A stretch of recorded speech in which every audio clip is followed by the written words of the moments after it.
Hi guys, Jane here, and we are at the beginning of February.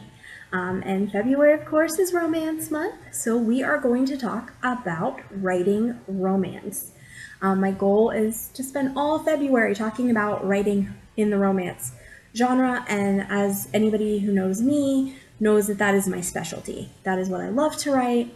I'm passionate about romance, and I want to tell you all about the romance genre and what you need to know if you're interested in writing in it.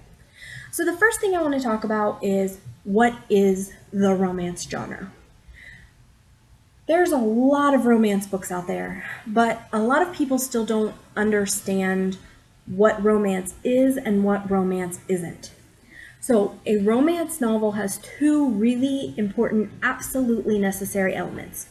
The first one is that the main focus of the book is the development of a relationship, of a romantic relationship.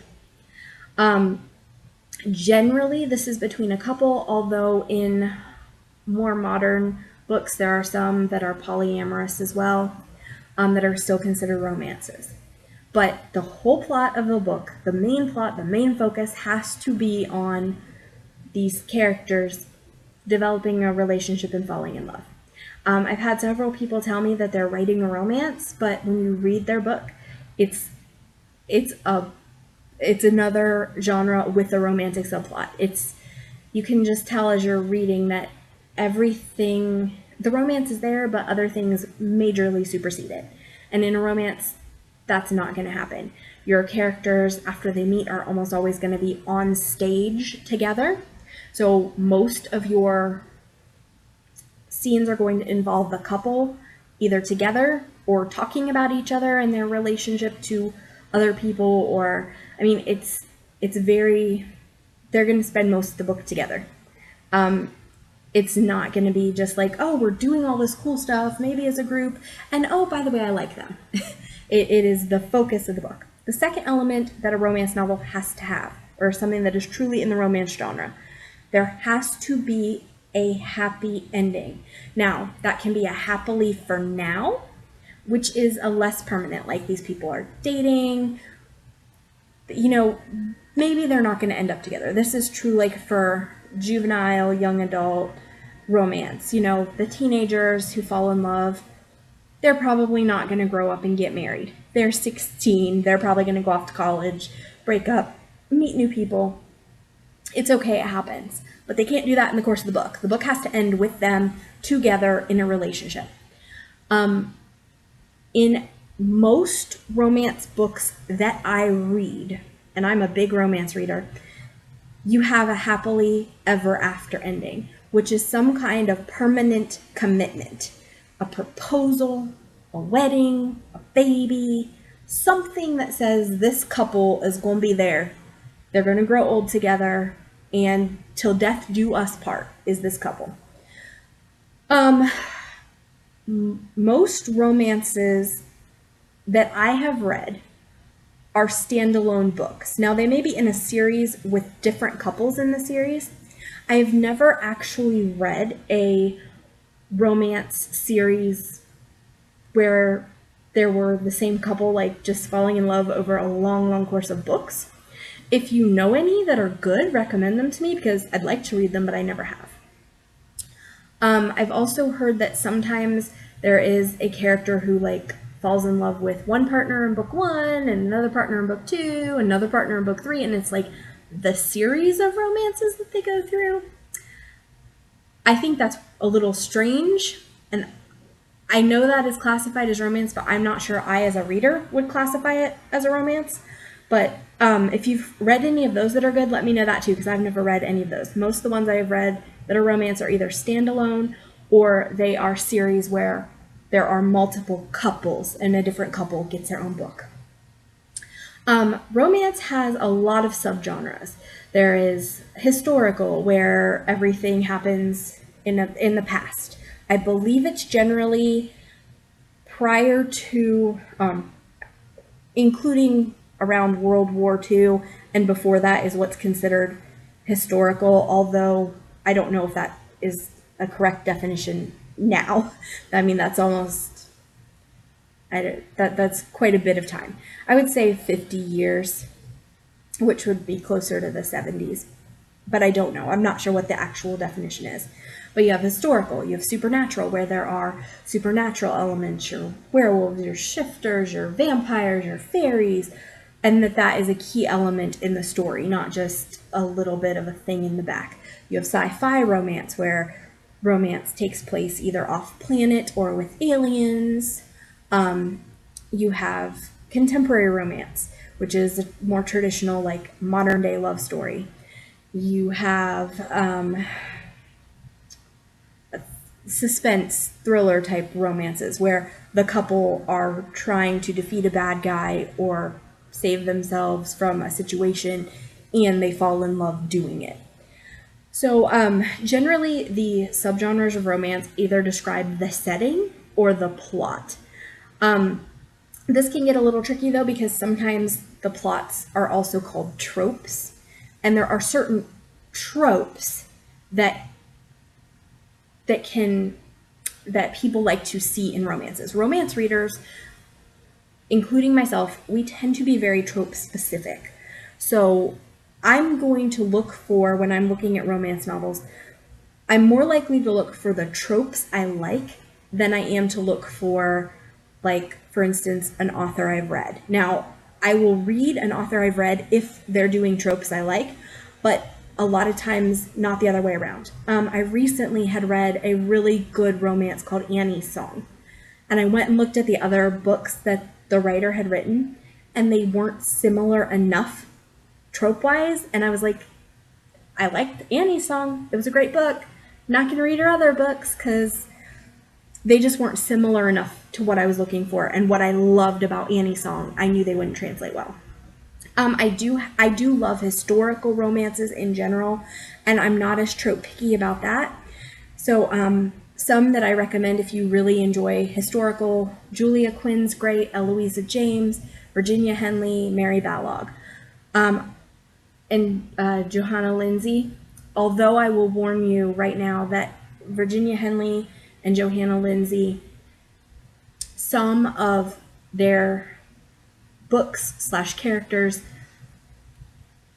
are very historically accurate, to the point of the males tend to be misogynistic, and there is some ambiguous consent during certain romantic scenes in certain books. Not all of them, but that is something that might not work for you in Virginia Henley and Johanna Lindsey. Doesn't bother me, but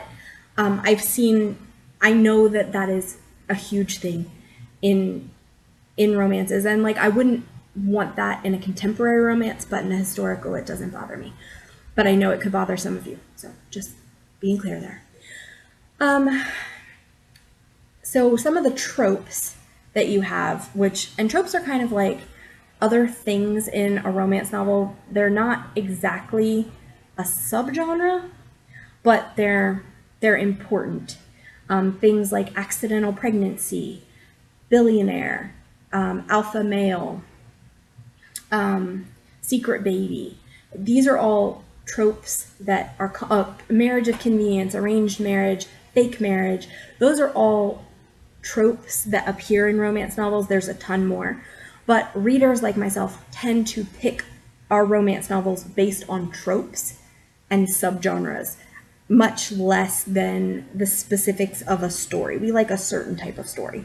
So if you're thinking about writing in romance and you know which tropes you want to write, I suggest reading a ton of those, because you're going to start seeing things like, for instance, certain tropes tend to have alpha males, certain ones tend to have beta males. And I think we're going to do a whole separate video on alpha males and beta males, because that's an interesting topic.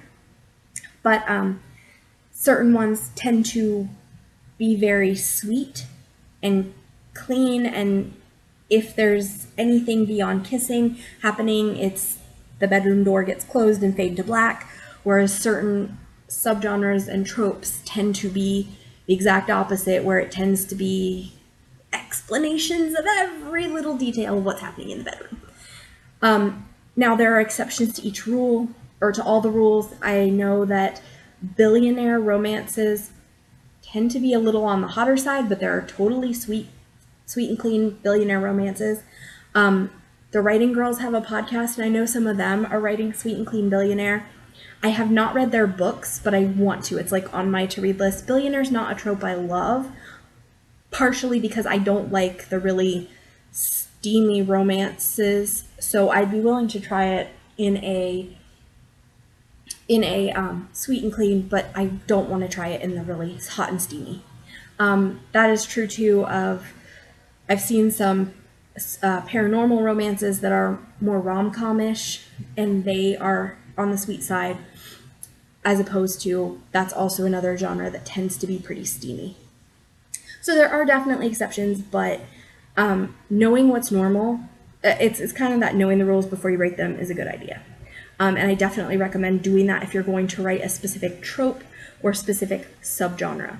I write paranormal historical, so a really specific subgenre. And one of the challenges I find is that general genre expectations for paranormal versus historical when it comes to heat level and male type are opposites. And I tend to write kind of a combination of them. I like beta males, so I write a lot of beta males. And beta males I think are pretty common in historical and not common in paranormal, from what I've seen.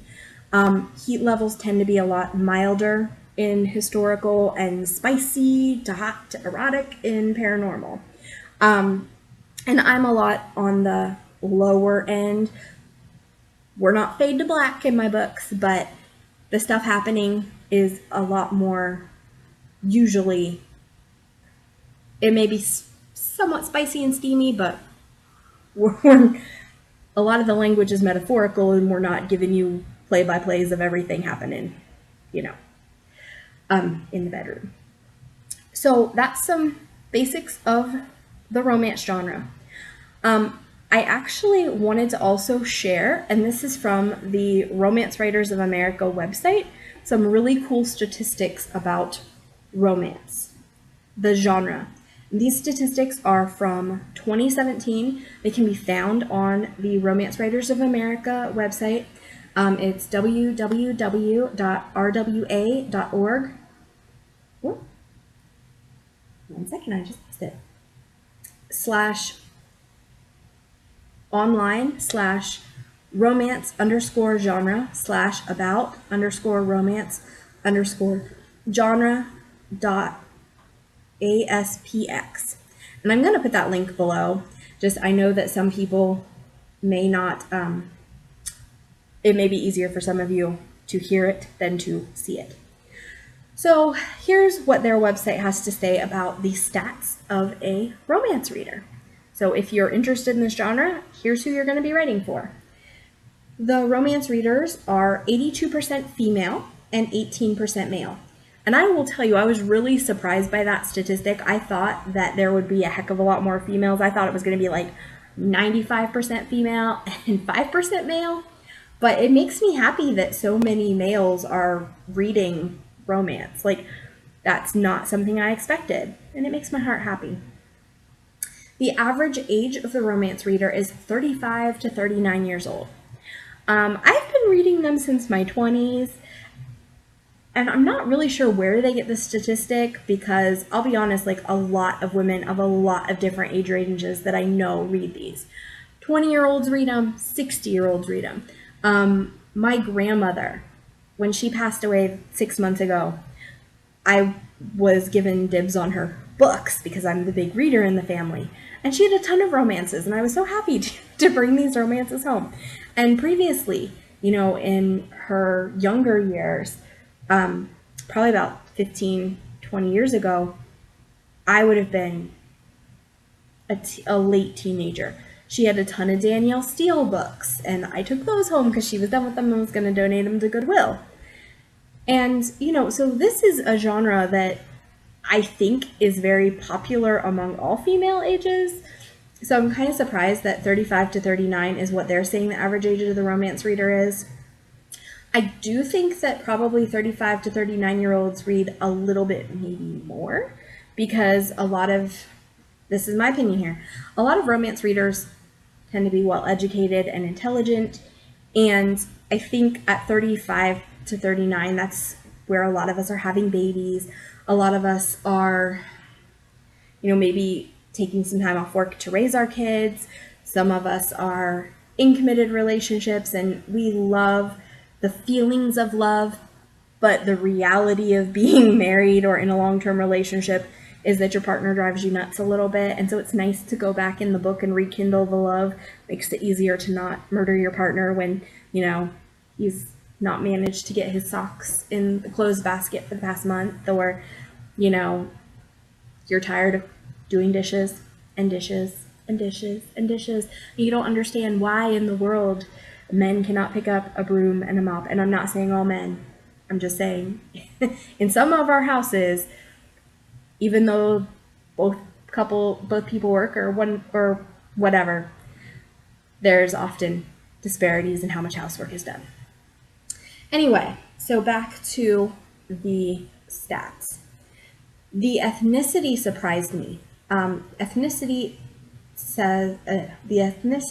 is 73% of romance readers are white or Caucasian, 12% are Black or African American, 7% are Latino Hispanic, and 4% are Asian or Asian American. And I'm really surprised by that. I assumed that it would be pretty even numbers. And I'm wondering how much of that is a lack of diversity in romance novels. I wonder if those numbers would go up significantly if we started having, more Asian characters or more Latino characters as romance heroes and heroines. But I don't know. This doesn't give a reason for the stats. It just is the stats. So that really surprised me. The next statistic is sexual orientation. 86% of romance readers are heterosexual or straight. 9% are bisexual, pansexual, or other bi identity. And 2% are gay or lesbian. Now, I kind of assumed that because I'd heard, and this is not in their stats, but I'd heard it in the writer community, that lesbian romance was a really difficult niche to break into. There wasn't a very large readership. There was a much more larger readership for straight couples and gay males romances than lesbian. And surprisingly, a lot of the readers of the gay male romances tend to be women. And that really surprised me too. Again, that's not a stat on here. That's something I've heard in the community. And something, I've talking to other readers have found to be true. And that really surprised me. But yeah, so keep that in mind if you're wanting to write in romance genres, that lesbian is probably the hardest to break into. And if you're writing a large amount of your readership may be female. So let's go into the reading habits that the RWA says that romance readers have. Most frequent readers are younger, with half of frequent and very frequent readers age 34 and below. See, and that kind of surprises me. Again, because I don't know why. Their main readership is 34, or is that 35 to 39, but their frequent readers are under 34.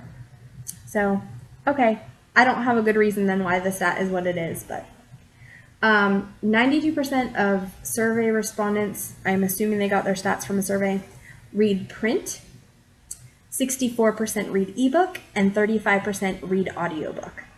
So if you are looking to get in the romance market, sounds like it's a good idea to have your book in all different formats. Tablet and smartphones are the most used devices to read ebooks.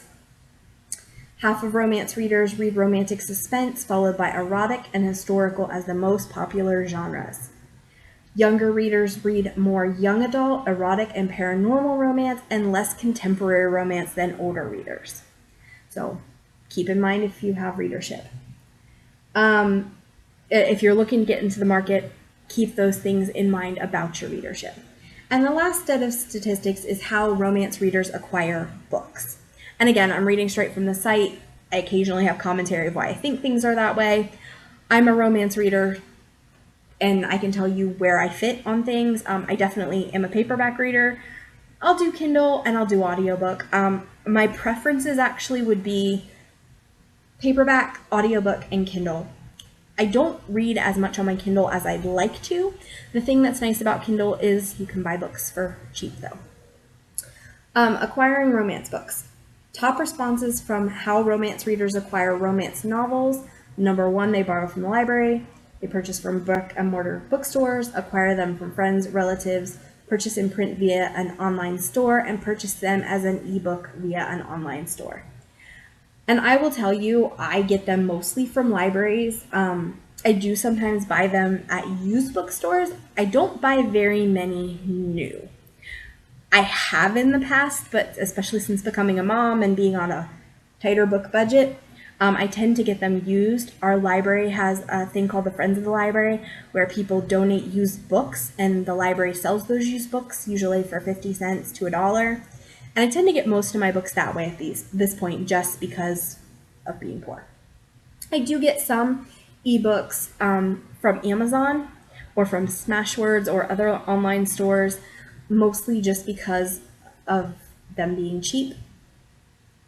All right, so the next stat. A higher percentage of readers buy from brick and mortar stores than online, and 15% use a subscription service. And I wish they were more specific about what a subscription service means, because I'm wondering if that's like Kindle Unlimited. When I was in my 20s and reading, I had a Harlequin subscription, and I would get boxes of Harlequins delivered to my door every month, and you'd get a discount on them. You'd like get, I think, 4 books plus a little prize for like $20.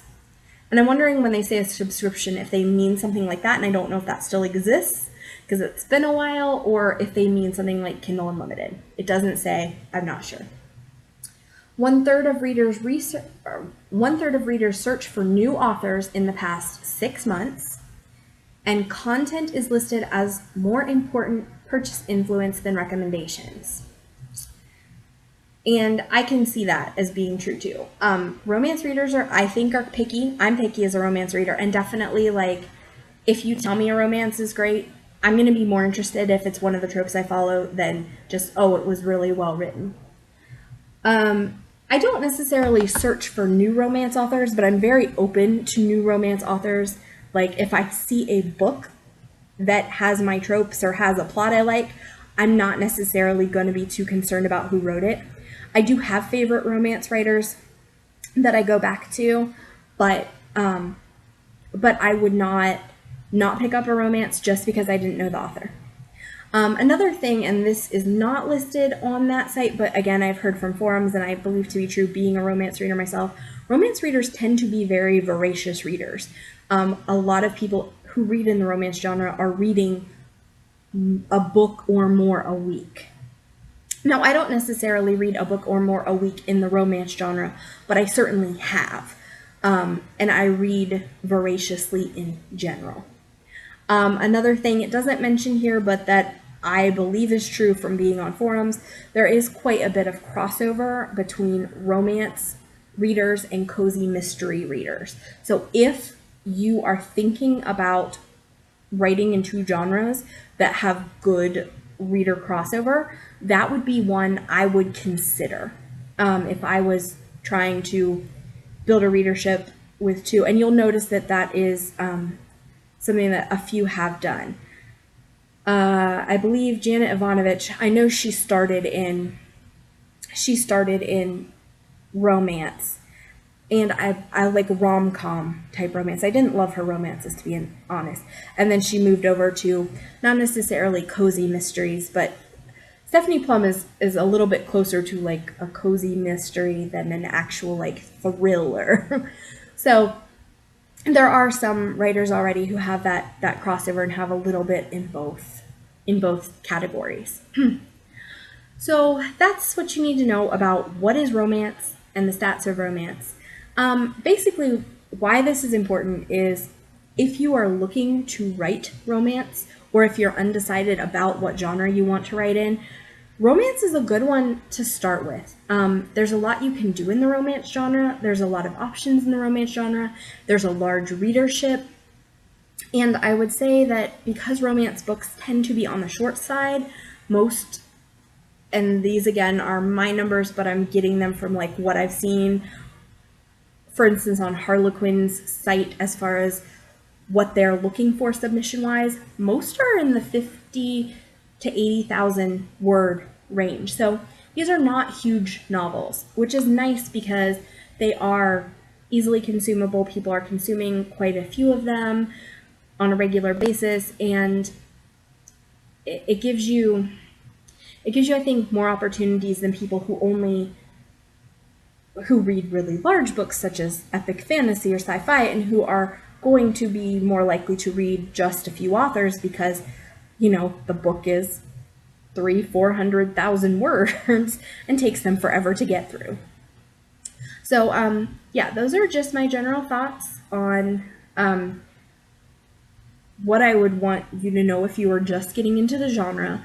Important stuff to know. We're going to talk a little bit more later about beta males, alpha males. I'm not sure what else we're going to discuss. I haven't had it all set up, but I'm teaching in my writers group about romance this month. And so because I'm doing all this research for my lesson for my group, I wanted to also make some videos about romance for all of you and share the information that I'm going to be teaching. And so this was kind of the introduction to romance that I'm going to be giving to my group, and I wanted to give it to you guys first. All right, guys, I would love to hear romance recommendations if you have any, especially for stuff that I haven't really read before. Series where there's multiple, like females in multiple relationships back to back, or the characters take multiple books to fall in love and it's still considered a romance. Haven't read those. Or if you just have a favorite romance, I would love to hear what they are. Let me know what tropes they are, so I can see if it's something I'm interested in. All right, guys, this has been Jane. Talk to you later. Bye.